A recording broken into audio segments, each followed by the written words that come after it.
Welcome to Inspired Artist Podcast with me, Porter Singer.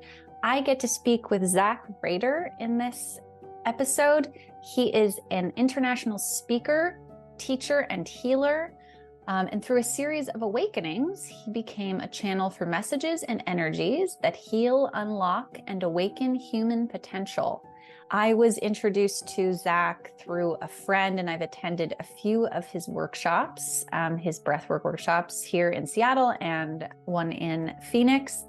And I highly recommend trying it. It's a really beautiful, simple practice. It's accessible to everyone.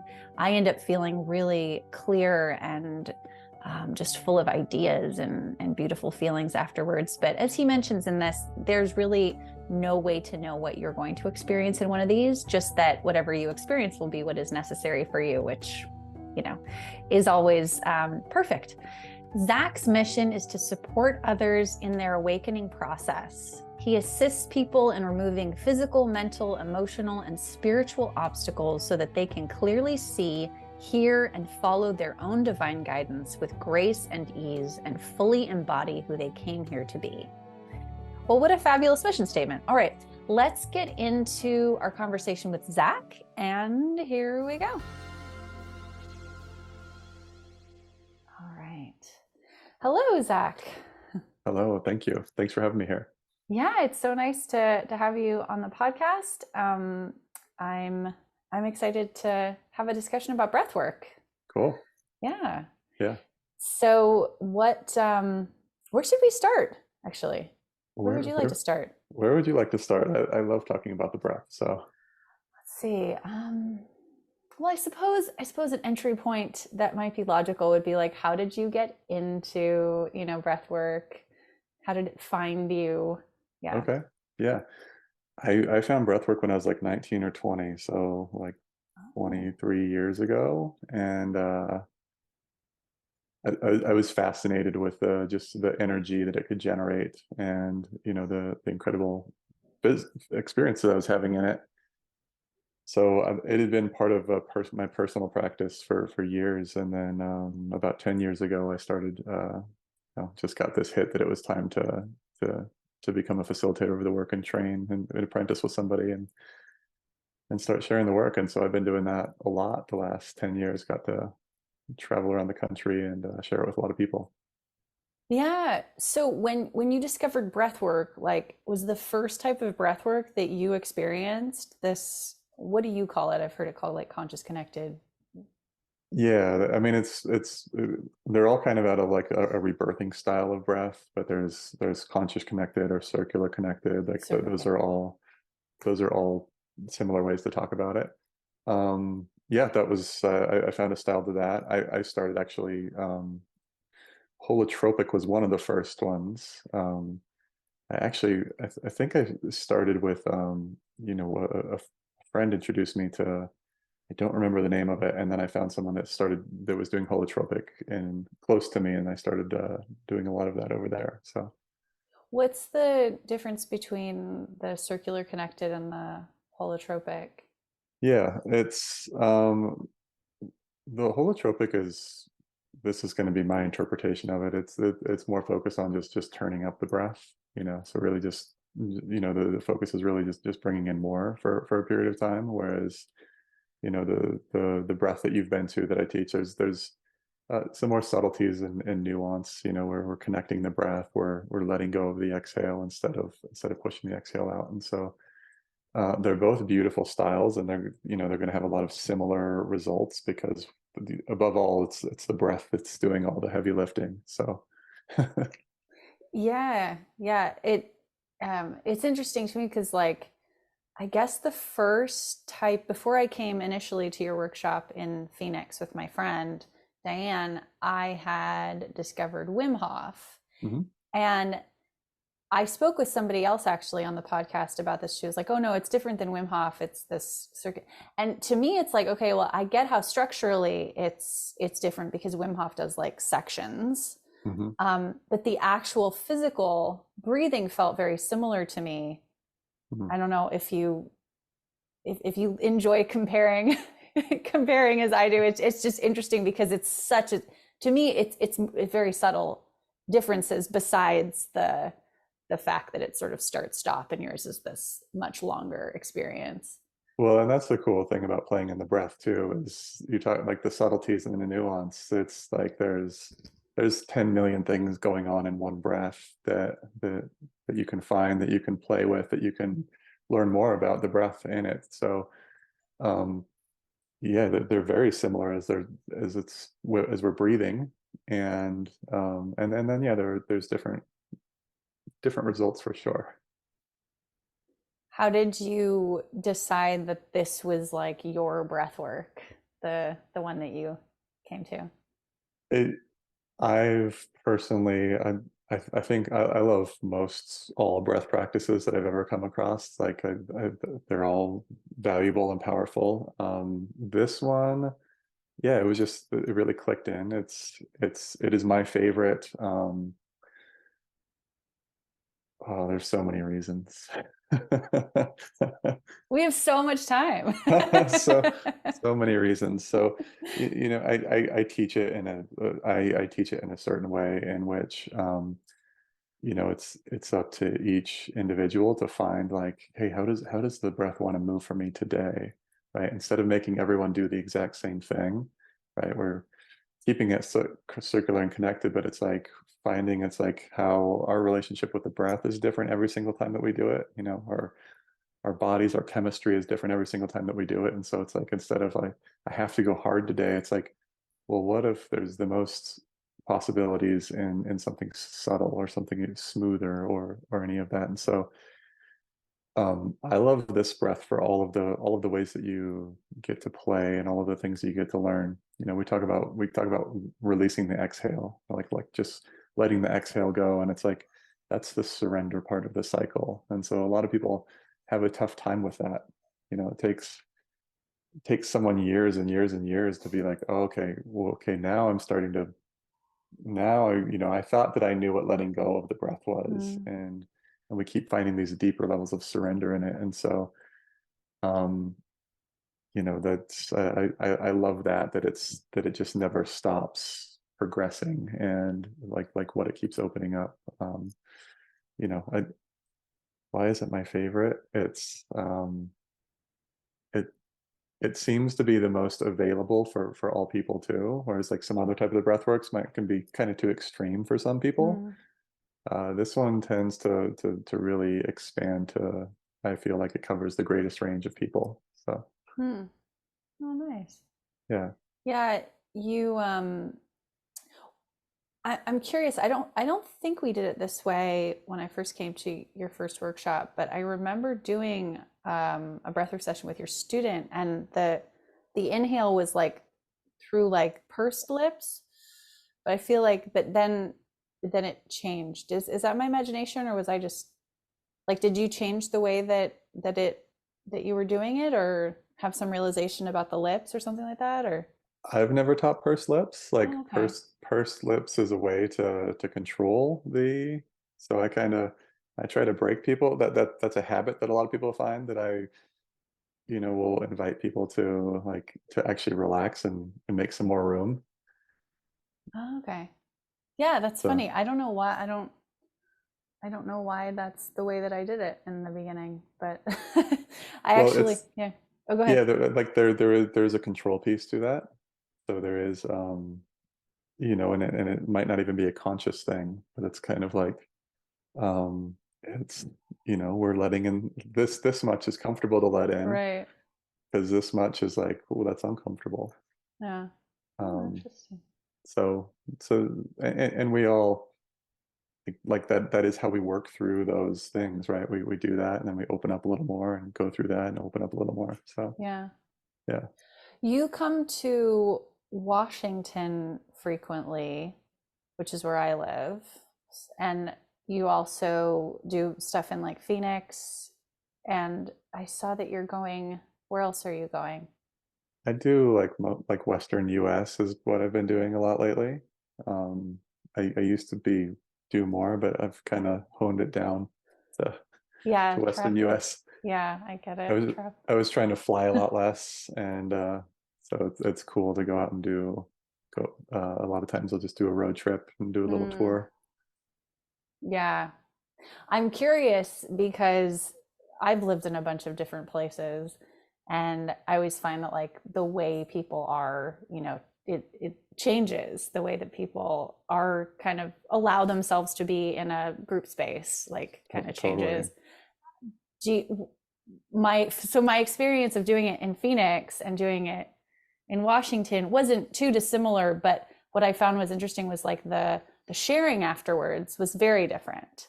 Mhm. Do you find that? Do you find that it's Absolutely. I think there's the energy of the area or the location that you're doing it at, and the community and the people that live there. And so I think all of those things come into factor. It's one of the reasons why I used to do retreats all over the place, and now I do all my retreats in Sedona because Sedona is just extra support for going magical in any sort of work, I think. oh interesting. Do you find that like people are able to kind of I don't know, release a little bit of their identity that's rooted where they come from when they come to Sedona? Yeah, it's something that I don't know if that I could true put words to exactly, but there's just a little bit of extra support. There's almost like the land is just Mm, extra helping everyone in their process. mm, nice. Has there been anything at the end of a session that's like surprised you or like really gotten you to have to rethink things or anything Um, like yeah, I think I've been surprised 1,000 times. Yeah. what has been like the most profound for you, do you think? What has been the most like that I've witnessed? Yeah, just I don't know if somebody, I'm just imagining that people share pretty intimately after these like really wide opening breathwork sessions. And Yeah. I'm wondering if anyone's ever said anything where you're like, whoa, I didn't expect to hear that. Or, Oh um, yeah. I mean, yeah, I don't know. I probably have 1,000 emails of like incredible things, just profound, whether it was just, a shift in awareness or someone finally like found self-love, like those are my favorites. It's like, oh mm, my God, I finally know what it's like to love myself. It's like those are some of my favorite experiences. yeah. And then they can get totally wacky and weird, like, people floating and stuff like that. So Has anyone ever experienced like that you know of, I guess, like okay, they've been to it and then suddenly like they're hearing dead people or not in a scary way, but like oh I'm a medium or I can see auras or I don't know. Like has that I, opened? Yeah. oh, for sure. Yeah. I mean, I've personally had profound, just like gifts coming on board in a breathwork session. That's a So good way to put it. Gifts coming on board. yeah, no, I had one. I had this interesting one. This was many years ago, but it was like I just got this whole like download on how to heal seizures, Hmm. and like just saw this whole thing. It's like here's what you do, and here's why, here's what causes them or whatever. And so I was like, okay, Are you epileptic or let's. No, no, I wasn't, but oh. but so I was like, okay, well, let's test this out. And so I went onto Facebook or whatever, and it's like, hey, who's got seizures? And wants to practice, and it was really amazing. It's like some people they were healed. It's like I think the worst case was like 90% better. Wow. So what was it? It was, I mean, it's hard to explain. It was a way of almost like it showed me almost like if we think of an electrical system, if we think of like wires running through an electrical system, and it's like, and you have this wire that's kind of like frayed, there's damage to it here, and so energy is moving fine, like it still gets through it, but if the conditions are right, it's like then it shorts out, right, and Hmm. then something happens, and so it was basically using energy to actually like soothe out that electrical system to allow almost like to heal the places that were damaged or that were off. Wow, that's really interesting. Yeah, Huh. yeah. That's really right? cool. And that was Yeah. and that's one of those beautiful surprises. Like I had no idea that that's what was going to happen in my session this time. Right. Which ended up being quite helpful to others, but it's not like that's what you intended. That's Yeah, great. Yeah. yeah. But I think it's you know, I always remind everybody it's like that breath is a beautiful, powerful practice. It's absolutely incredible. It provides so many miracles, but it's also not necessary. It's just for all the times we didn't breathe.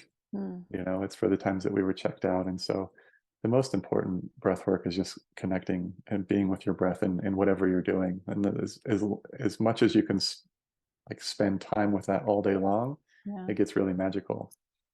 Yeah. Hmm. Wow. So, has there been any other fun discoveries along the way that are like fun to share for you? Fun discoveries along the way. Um,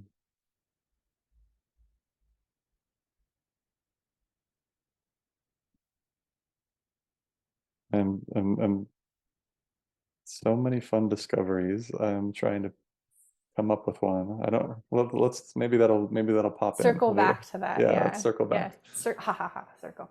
Um, yeah. So you also do a weekly, is it a weekly or a once every other week online call for your students? Yeah, I've been doing that for a long time. I'm in this interesting place where I don't know if that's right. It feels like that's done, Uh-huh. and sitting in this middle, I've just let go of a lot of things, and you know the universe is like time to let this go, and Yeah. so I've made some room, and I'm just sitting in the space in the room right now. Nice. Yeah, So that's completed. You're not continuing to do calls as you're sort of ruminating on this. It's just it feels like it's completed right it's now. done. Yeah, Yeah. yeah.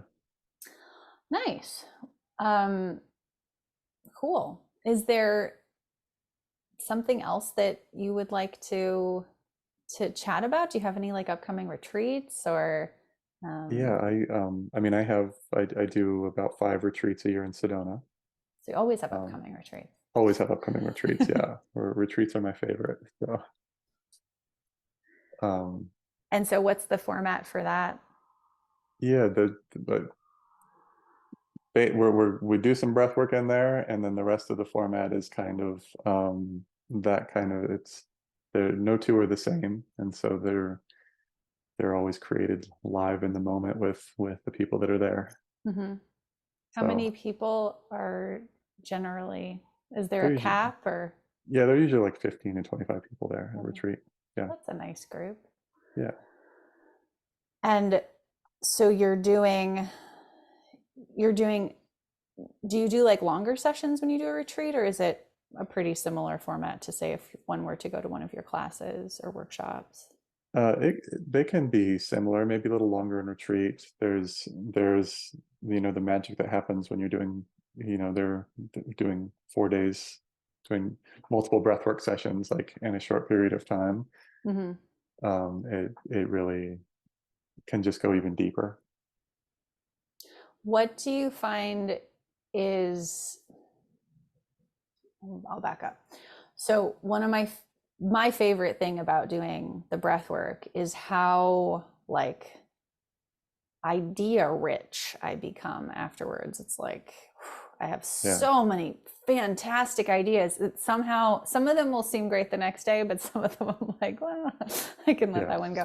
Um, do you have like or actually no, I was going to ask something else about that. I actually don't know what I was going to say about that. That went nowhere. That was an idea that Well, I no, just let that's go a of. beautiful. It's when we can open and expand, it's like we tap into immense creativity. And so, Yeah. yeah, the creativity flows are absolutely huge. It's like our mind is often, right, shutting us off from those or talking us out of it or not even allowing some new possibility to come in.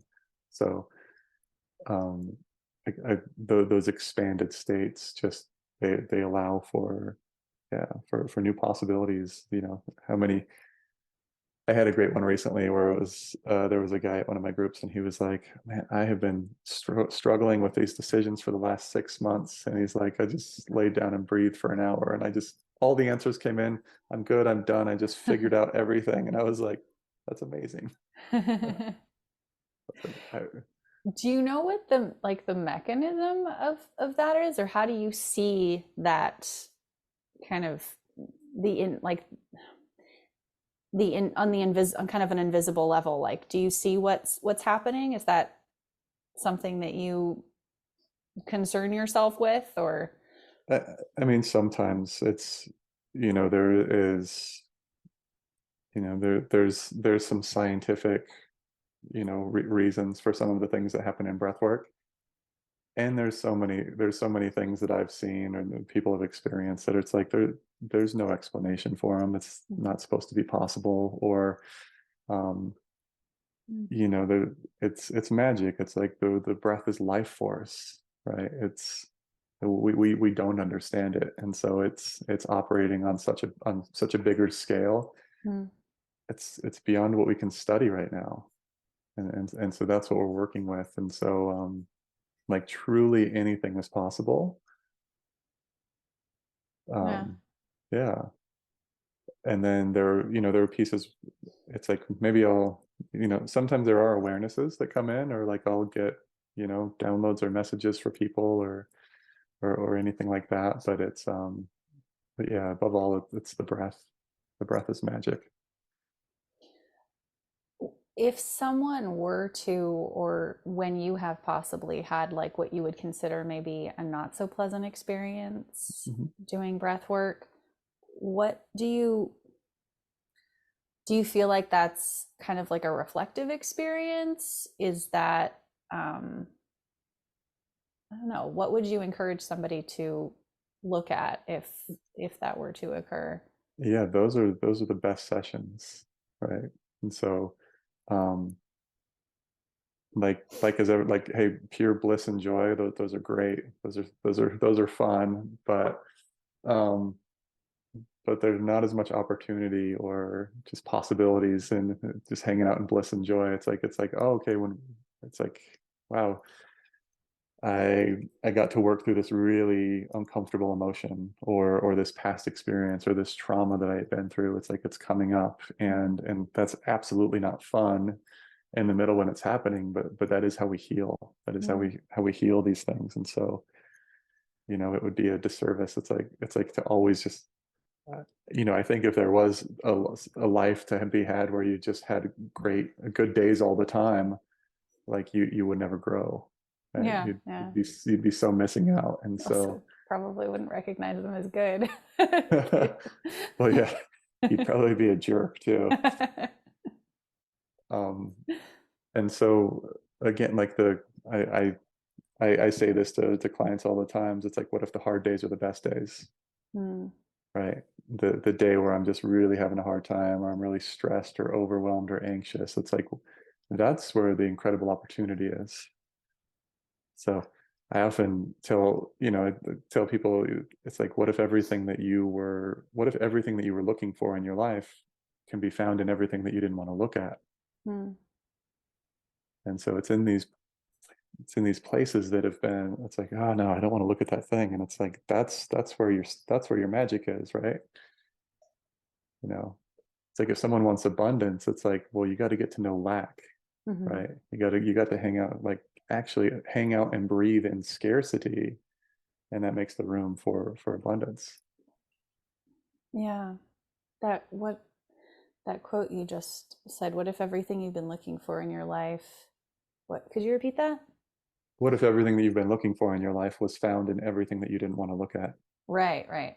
Yeah. So that that's an interesting piece for me because it recently occurred to me that that is when we talk about receiving, like we're missing a huge part when we're not receiving those moments too, because like people talk Yeah. about manifesting prosperity and they're like receiving, oh, I found a penny, oh, somebody just gave me $20, oh, I saved $5 on my shirt, But like those other moments where you were going like, oh God, Yeah, that was something to receive as well, right?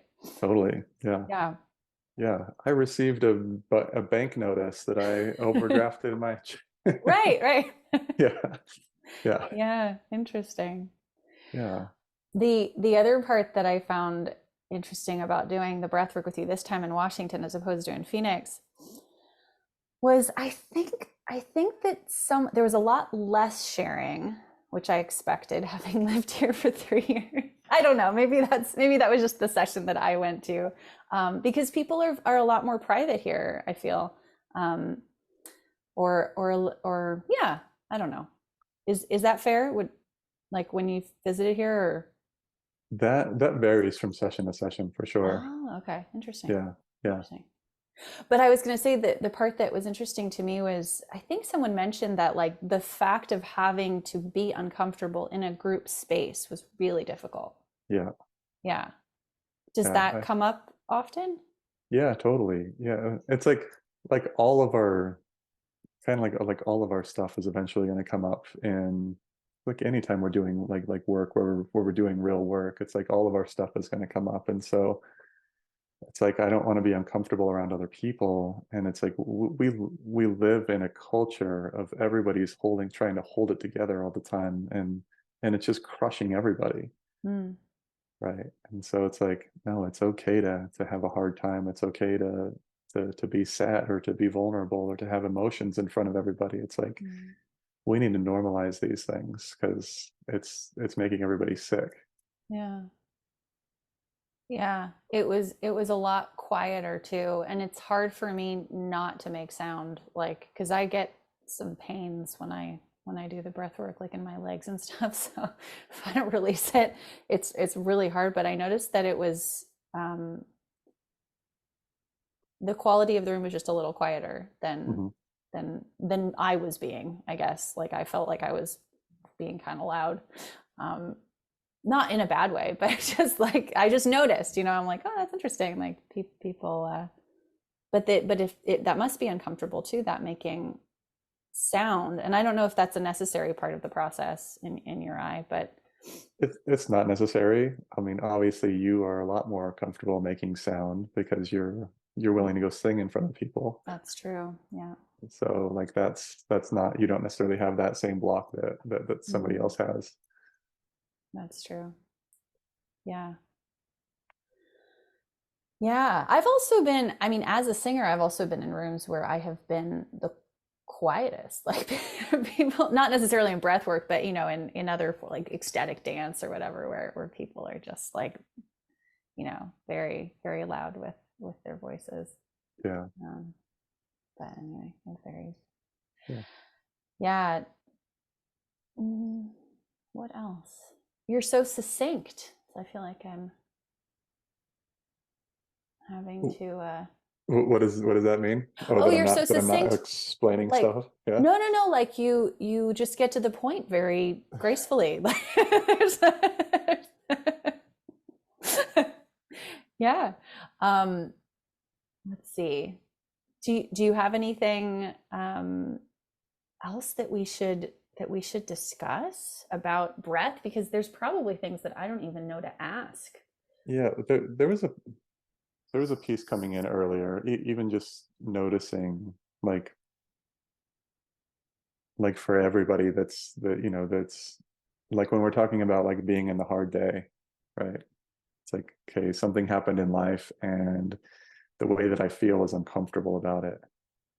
It's like there's so much magic in that, like that's this beautiful opportunity. You've at all of my breathwork sessions, I always give everyone the question at the end: what if this doesn't mean what I think it means? Mm, Because here something happens and and then I feel a certain way afterwards, and it's so easy. Like our mind is like, okay, I feel this way because that happened, mm, and now we are kind of now we're more off in like the mind's interpretation of what we're feeling rather than what's really happening here. And so um I always leave everyone with that question: what if this doesn't mean what I think it means? As a powerful way to actually to be with what's really happening. And so um you know our mind might always have a story for what's going on here, and we've come to find out through exploration that most of it's not true, or it's misunderstood, or it's entirely wrong. And so it's like when we get to spend more time actually being with what we're feeling, right? Being with the breath in that feeling. It's like relaxing and opening our body in that feeling. It's like that's where we heal. Mm. And so it's like if there's like that emotion that I've always been running from, it's like the way that we check out often from that is to go off into the story or interpretation of it and trying to solve it and get rid of it or create some sort of distraction from it, where it's like, what if it just wanted to be felt? Mm. And we find this place of like, wait, I haven't spent time just breathing and feeling all of this energy or this intensity or whatever it is. It's like it doesn't need a name to feel it. It's like our minds don't feel anyway, our minds think. Mm. And so oftentimes we get hijacked by going too much into the story of what's happening rather than to really being with what's happening here in this present moment. Mm. And so that's oh, go ahead. No, go ahead. Oh, and so it's a beautiful practice again to just to keep unhooking. It's like, hey, wait, let's set aside this narrative, let's set aside this story, and just be here and feel Mm. and be with my breath in that. um it's like if someone has like a repetitive thoughts or thought loops or judgments that keep coming around, it's like this is just, it's like the judgment that keeps coming up over and over in our system. It's like this is just an idea or a story that I haven't breathed with yet. Mm. And so whatever it is, it's like I'm not good enough. It's like, okay, if that makes me feel a certain way, instead of trying to solve I'm not good enough or distract myself from it, it's like to spend time breathing and feeling all of the things that come up in that question. uh, Begins to heal all of that energy. And it's this funny thing happens. It's like when you felt everything that I'm not good enough offers you to feel, your mind doesn't think it anymore. Mm. It's not a thing. It has no energy anymore, and so it doesn't mean anything about us anymore. Mm. Would you bring that into a session with you, like You, consciously, or is it just something that comes out? you totally can. You can. The beautiful thing. A lot of teachers, when you hear people talking about the mind, it's like, or the mind or the ego, it gets kind of received as like, here's this obstacle or this thing that's always trying to like Mm. get at me or beat me down. What if it's always just giving us the next doorway out? Mm. Right. And so if I can think a thought and that it triggers me, it's like, let's spend some time with that feeling. Right. Can I spend some time breathing with it? It's like it keeps giving us the next step out. Yeah. This is a really big, I wouldn't say challenge is the wrong word, but this is a theme I think that people um, would like to receive more of. Probably, I'm just thinking, I've been doing these commissions for people and they send me information about them and I write them a song, and I always get this message and I'm like, they need to rest more. Like Yeah. but then I think about sort of like everybody. And like I just feel like sort of across the board we push ourselves so much. We're probably not breathing with our feelings, because we're well, I know we're not. Yeah. But Well, and pushing is being busy is the most incredible distraction, mm, and it's easy and you get rewarded for it here. Like people like you get to talk about how busy you are, and it's like this right. thing. And it's like, Mm, no, it's what if that's just the distraction from what was asking to be felt.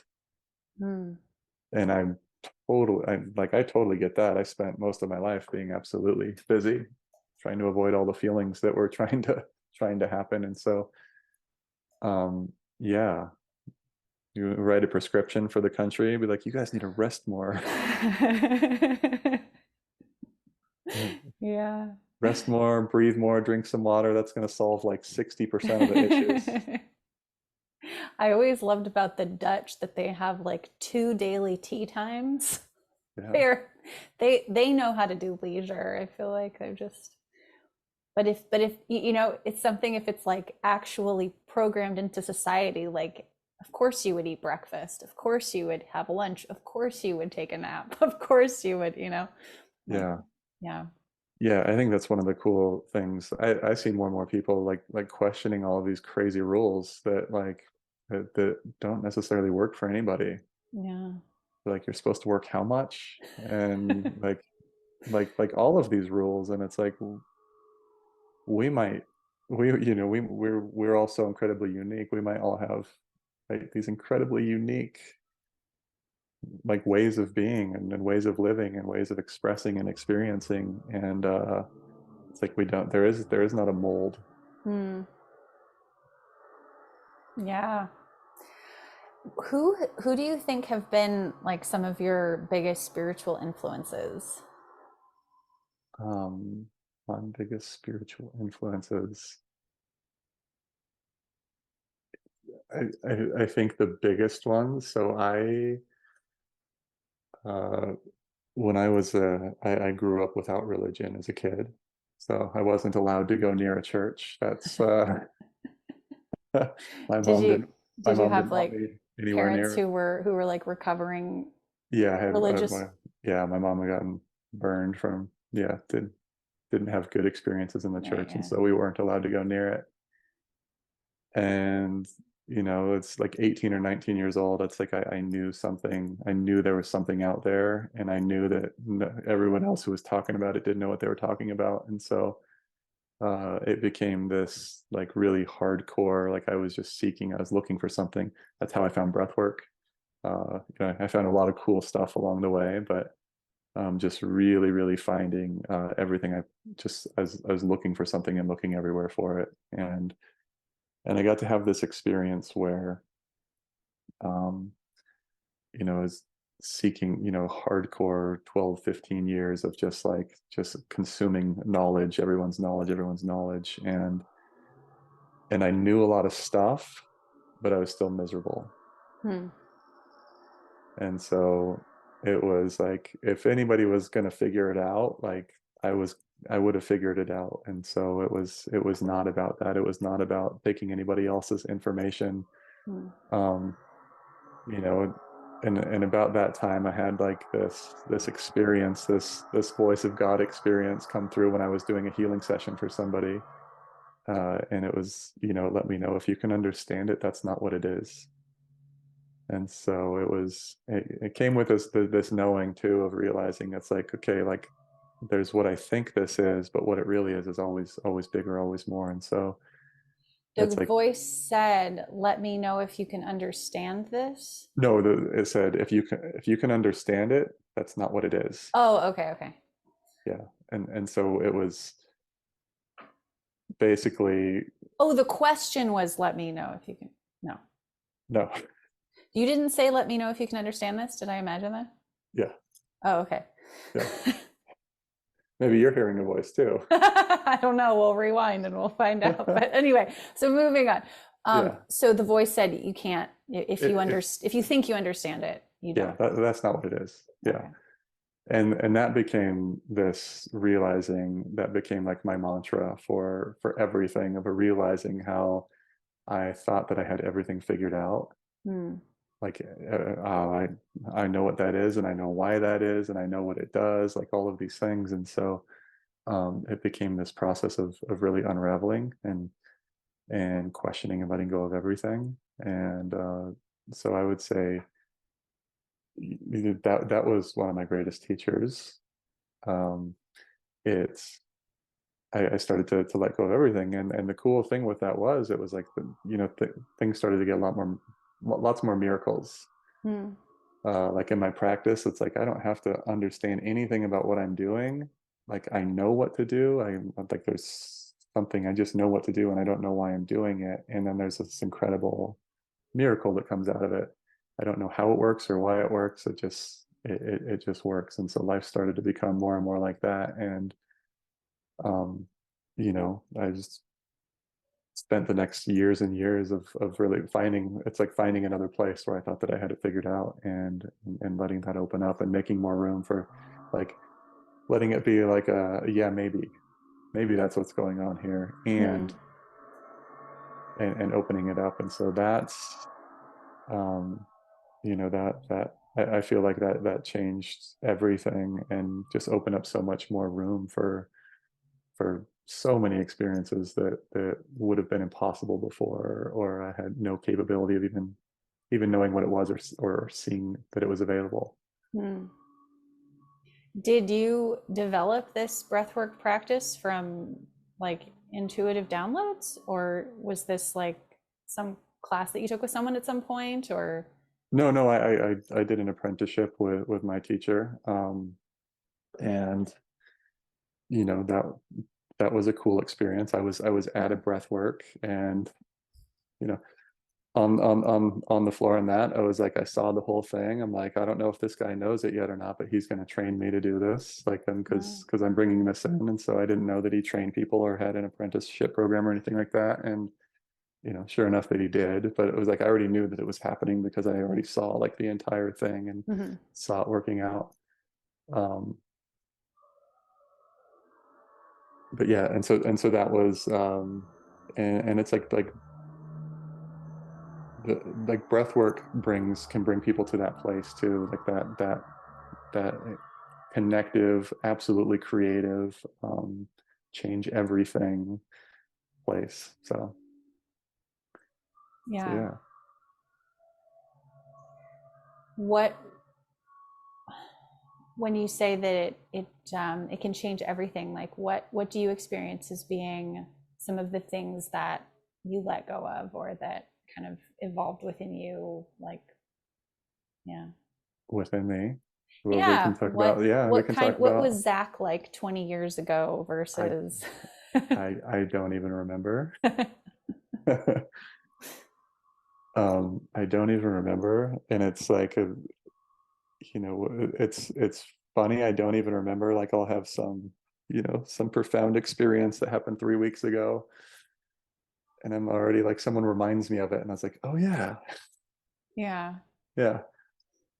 Um, but there's been, like, I've had breath sessions where I got to cross on the other side, where I was got to be someplace else. There was option. One time there was an option whether I wanted to come back or not. Hmm. Um, let's see, I mean, one of my other favorite breathwork sessions, there was this. It was, uh,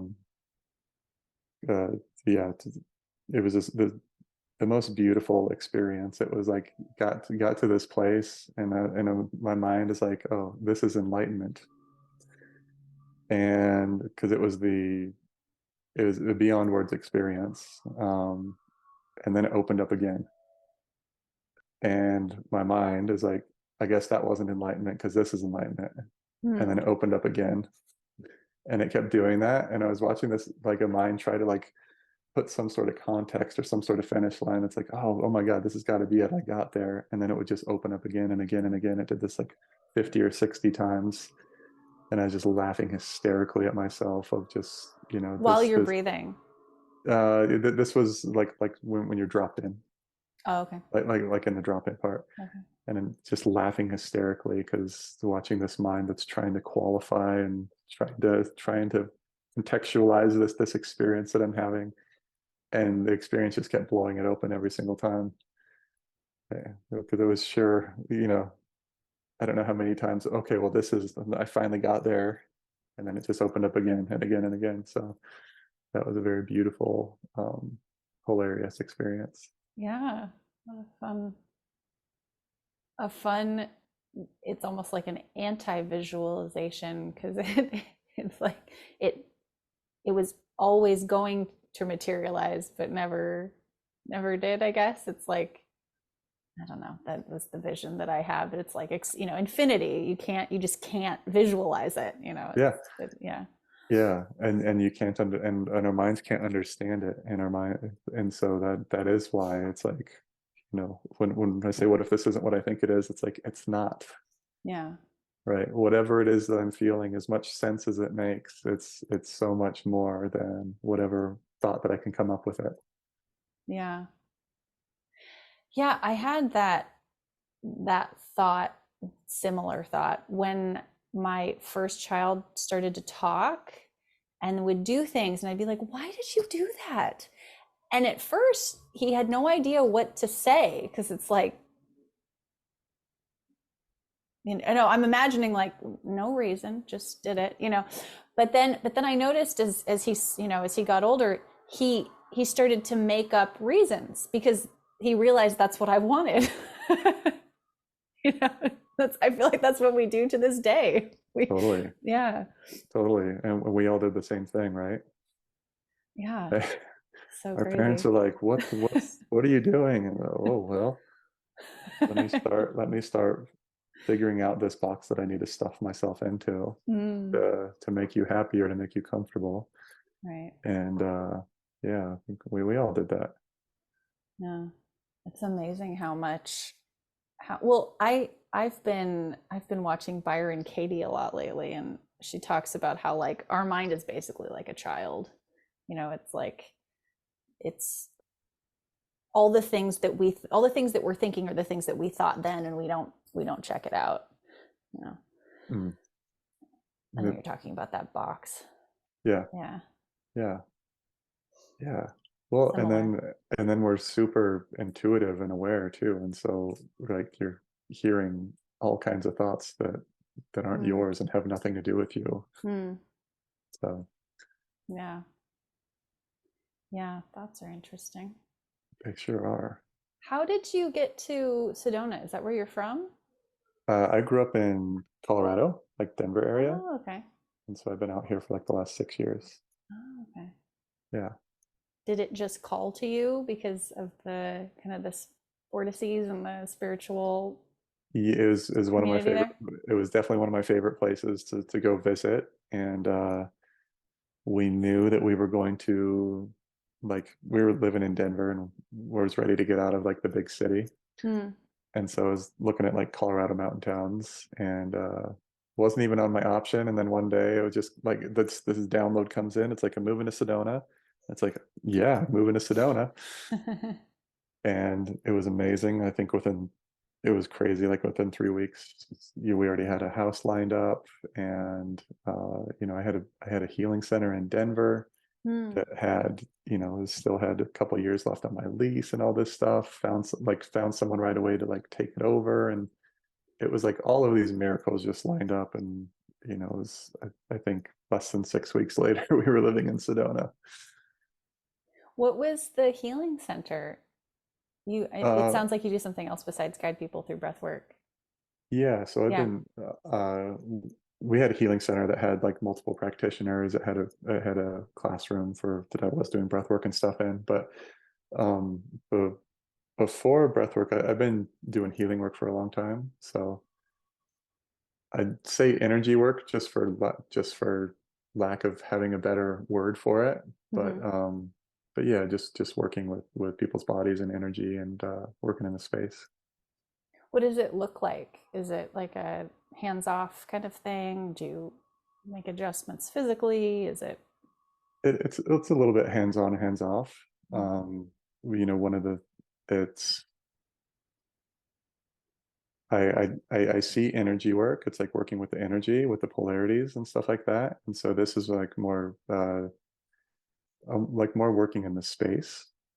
And so I've had this experience in 2012. I had this awakening happening where just this stream of space started coming through me, and it's been just kind of working with that and letting that come through. And it's like I watch it, if we watch energy as like the polarity of like space comes through and kind of like dissolves it all.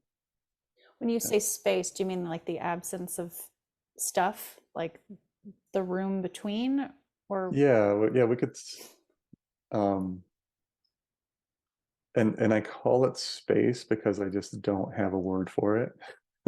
So um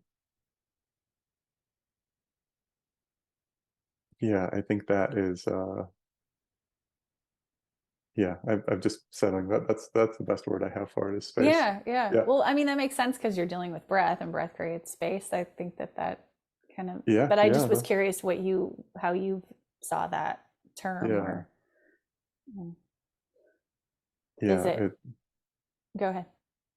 Yeah, it's like it's a non-physical thing. It is yeah, it feels very different than all, the other stuff here on Earth, like the energetic stuff. And so Mm. um yeah, it's hard to explain Oh, as is I it mean, like a stream? Like you're bringing in, I'm just trying to, with my own words, like kind of yeah, attempt to understand, like you're channeling a stream of it energy kind of yeah, thing. Like it's a it's channel not for sure. Yeah. here. It's okay. It's Yeah, like, it's a channel, and I mean it runs all the time, and it was very weird at first for the uh, first period of time when it first started happening. oh, neat. Okay. So cool. So, and then when people come to you, do they don't understand what you're doing, but they No. can feel it, I'm guessing. Yeah. Yeah. Yeah. Interesting. Yeah. And what do you call it? I don't call it Healing. anything. Yeah. Okay. Yeah. Call it healing work. Yeah. Healing work. Awesome. Yeah. So do you do that in Sedona too, or is that sort of Yeah. also faded away? That has kind of faded away. I do that a little bit, like on special request, when that is yeah, I don't advertise it, but people just the people that need it find me, Mm. and it works out. Yeah. Yeah. Yeah. I would imagine there, especially. Yeah. I kind of I like to lay low in town, so I go travel and do events everywhere else, and then as far as in Sedona, I just do my retreats here. I don't do too much local stuff. Right. Yeah. When you do the retreats, is it mostly people that have come from other places, or Yeah, it's mostly people from all over the yeah. place. Yeah. Okay, interesting. Cool. Well, thank you so much, Zach, for being willing to share what you do and have a chat with me about breath work and your healing work and stuff. Do you want to share with people how they can find out more about your retreats and get in touch with you? Sure. Easiest is just my website, zachrehder.com. That's ZACHREHDER.com. Yep. And I will have that hyperlinked in the show notes so people can click on that easily. Thank you. Thank you so much. Oh, It's an honor to be here with you. Yeah, thank you. And we will see you in the next Thanks episode. for tuning into the podcast, y'all. Please like, subscribe, rate, comment, whatever the platform you listen to podcasts on offers you as a way to let its algorithm know that you're enjoying these episodes. That really helps. Also, there's some links in the podcast description notes that allow you to support the podcast in a way that benefits you and us. So please check those out. And if you'd like to stay in touch with me, you can sign up for my mailing list at portersinger.com. We'll see you in the next episode. Bye.